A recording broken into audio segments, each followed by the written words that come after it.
Oi, meu nome é Ana Maria Meu nome é Nicolas Monteiro. e nós estamos aqui para falar sobre as fraturas ósseas.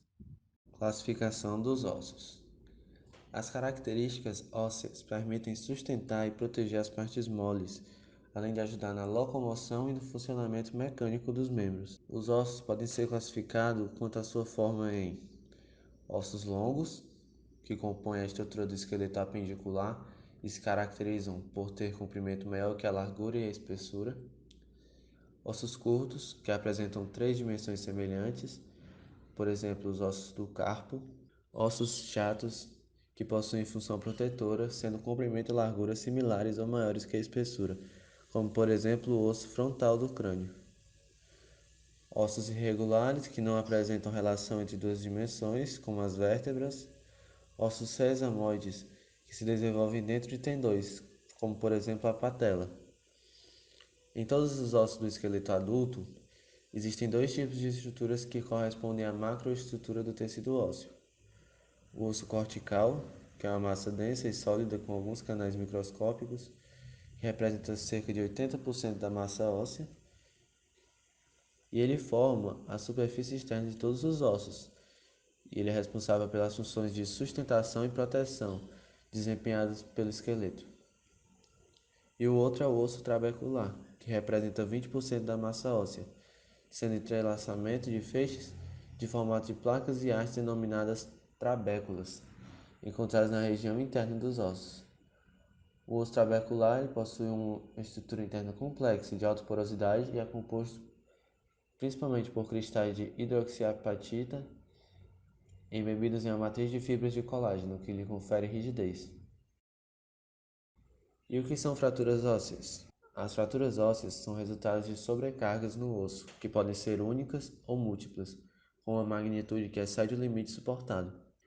Ocorrem em uma fração de milissegundo e se originam através de um processo de ruptura, danos visíveis nas partes moles com características de implosão. O efeito mecânico de uma fratura consiste na perda de continuidade óssea, que leva a uma mobilidade patológica, perda da função de suporte ósseo e muita dor. As forças deformantes atingem o osso por meio de traumatismos e as fraturas ósseas podem se localizar no local de aplicação da força, que seria um traumatismo direto, ou a distância da força, que seria um traumatismo indireto. Como exemplo de traumatismo indireto, temos assim um indivíduo que recebe um golpe na perna e acaba tendo uma fratura na tíbia. O trauma foi exatamente no local da fratura, por isso é um traumatismo direto. E um exemplo de traumatismo indireto é quando o indivíduo cai e se apoia com a mão durante a queda, fraturando o antebraço, cotovelo, ombro ou clavícula. O impacto foi aplicado na mão, mas acabou afetando os membros superiores. Sinais e sintomas de fraturas ósseas. As fraturas têm, na maioria das vezes, toda uma sintomatologia que se inicia logo com a aplicação do trauma. Porém, na fratura por fadiga, em que não existe um trauma precipitante, os sintomas se desenvolvem lentamente, resultando em dor crônica. Os principais sintomas das fraturas ósseas são dor, quando o membro está em repouso ou imobilizado. A dor é basal, com intensidade não muito forte e tolerável na maioria das pessoas. Essa dor se exacerba em picos e se torna muito forte caso o segmento fraturado seja mobilizado ou palpado. A dor é referida como sendo mais intensa na região da fratura e a palpação se localiza um ponto de dor óssea máxima. Outro sintoma é o aumento de volume, que surge nas adjacências da fratura e tem dois componentes. O primeiro é o aparecimento rápido devido ao hematoma e o segundo se instala lentamente, se estabilizando em torno de 6 horas. Esse aumento é devido ao processo inflamatório após o trauma. Crepitação é uma sensação tátil que corresponde ao atrito de um fragmento ósseo contra o outro. E apesar da crepitação óssea ser um sinal encontrado em fraturas, na prática ela nem sempre é encontrada, pois crepitação só aparece em fraturas que são completas, que têm mobilidade e contato dos fragmentos por meio da superfície fraturada. Como a crepitação é acompanhada de muita dor, ela não é pesquisada objetivamente. Deformidades é a manifestação clínica do desvio dos fragmentos e não ocorre em fraturas ósseas sem desvios. Mobilidade anormal é o movimento de um fragmento em relação ao outro. As manobras para pesquisa de fratura, como a palpação intempestiva, crepitação e etc., são muito dolorosas e devem ser dispensadas quando já há sinais evidentes de fraturas ósseas, como a mobilidade anormal e a deformidade. Agora eu vou falar sobre como as fraturas podem ser classificadas. As fraturas podem ser classificadas de acordo com sua exteriorização e com a lesão no osso afetado. A classificação por lesão é dividida em 4. Fratura fechada ou interna, que são as fraturas nas quais os ossos quebrados permanecem no interior do membro, sem perfurar a pele, e pode ou não romper um vaso sanguíneo ou cortar o nervo. A fratura aberta ou exposta, que são as fraturas em que os ossos quebrados saem do lugar, rompendo a pele e deixando exposta uma de suas partes, que pode ser produzida pelos próprios fragmentos ósseos ou por outros objetos penetrantes. E esse tipo de fratura pode causar infecções. As fraturas completas. Este tipo de fratura ocorre de forma completa, quando acontece o corte e a separação das partes fraturadas.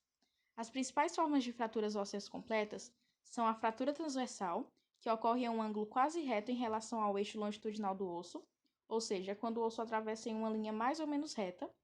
A fratura oblíqua atravessa o osso em um ângulo oblíquo, ou seja, na diagonal. E a fratura em espiral é quando o traço de fratura encontra-se ao redor e através do osso. Estas fraturas são decorrentes de lesões que ocorrem com a torção.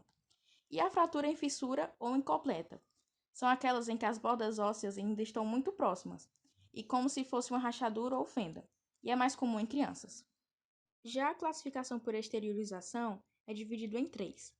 A fratura em galho verde, que é a fratura incompleta que atravessa apenas uma parte do osso, são fraturas geralmente com um pequeno desvio e que não exigem redução, mas quando exigem, é feita com o alinhamento do eixo dos ossos. Sua ocorrência mais comum é em crianças e nos antebraços, ou seja, nos punhos. A fratura cominutiva, que é a fratura que ocorre quando o osso é estilhaçado ou esmagado no local do impacto, resultando em 2 ou mais fragmentos. Existem 3 tipos de fraturas ósseas cominutivas. A segmentar, que é a fratura dupla com 2 linhas de fratura que isolam um segmento distinto do osso. A borboleta, que é a fratura com 2 fragmentos de cada lado de um fragmento principal, separado em forma de cunha, e possui semelhanças com asas de borboleta, por isso tem esse nome. E a estilhaçada, que é a fratura onde o osso é esmigalhado em fragmentos finos e pontiagudos. E a fratura impactada é quando as partes quebradas do osso permanecem comprimidas entre si, interpenetrando-se. Geralmente ocorre nas transições metafisioepisárias, como no colo cirúrgico do húmero ou colo do fêmur e no corpo vertebral.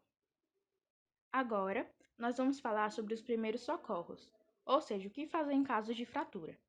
Em casos de suspeita de fratura, que é quando o osso se parte, provocando dor, incapacidade de movimentos, inchaço e algumas vezes deformidade, é muito importante manter a calma, observar se há outros ferimentos mais graves, como sangramentos, e procurar atendimento médico. Em seguida, é possível realizar os primeiros socorros à vítima, que devem seguir as seguintes etapas. Primeiro, é manter o órgão afetado em repouso, numa posição natural e confortável, ou seja, procurando colocá-lo na posição que for menos dolorosa para o acidentado, o mais naturalmente possível. Segundo, é imobilizar as articulações que ficam acima e abaixo da lesão, com o uso de talas. E se caso não houver talas disponíveis, é possível improvisar com pedaços de papelão, revistas, jornais ou até mesmo pedaços de madeira, que devem ser acolchoados com panos limpos e amarrados ao redor da articulação. Nunca tentar, em hipótese nenhuma, endireitar uma fratura ou colocar o osso no lugar. As manobras de redução de qualquer tipo de fratura só podem ser feitas por médicos especializados. Em casos de fraturas expostas, deve-se cobrir o ferimento, de preferência com gás esterilizada ou um pano limpo. Se houver um sangramento muito intenso, é necessário fazer compressão acima da região fraturada, para tentar impedir a saída do sangue. Não deslocar ou remover ou transportar o acidentado de fratura, antes de ter a parte afetada imobilizada corretamente.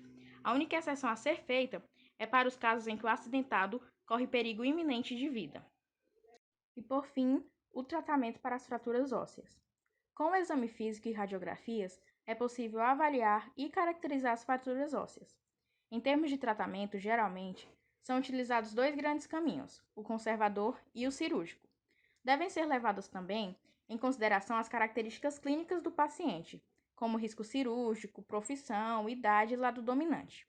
Como, por exemplo, uma fratura de tíbia consolidada com algum encurtamento pode ser imperceptível para a maioria das pessoas, mas pode interferir com o desempenho de um atleta ou de um carteiro. A idade é outro fator muito importante, pois em crianças há uma capacidade muito maior de remodelação dos desvios que não ocorre no adulto. Já um idoso não tolera grandes períodos de imobilização ou restrição nos leitos. Então, nesses casos, o tratamento cirúrgico pode ser preferido. Pode também ocorrer do contrário, quando uma fratura apresenta indicações cirúrgicas, mas não pode ser operada por falta de condições clínicas do paciente. A maior vantagem do tratamento conservador é a segurança, porém apresenta como desvantagens os períodos longos de imobilização, necessidade de aparelhos gessados e alinhamento nem sempre perfeito. Já o tratamento cirúrgico traz consigo os riscos de uma cirurgia, mas tem o grande mérito de oferecer um alinhamento anatômico e estabilização adequadas dos fragmentos, permitindo reconstituições adequadas e reabilitação precoce. E lembrando que, com suspeita de lesões traumatortopédicas, é necessário providenciar o atendimento especializado o mais rápido possível. Fraturas expostas requerem cuidados extras. Ficar atento para o controle de hemorragia arterial. Não tentar jamais recolocar o osso exposto de volta para o seu lugar. Limpar o ferimento provocado pela exposição do osso. Colocar um curativo seco e fixá-lo com bandagens. Não tocar no osso exposto. E manter o acidentado em repouso, tranquilizando-o enquanto se procede à imobilização da mesma maneira que se faz para os casos de fratura fechada. Foi isso aí, espero que tenha ficado tudo muito claro. Sou obrigada pela atenção e espero muito que vocês tenham gostado.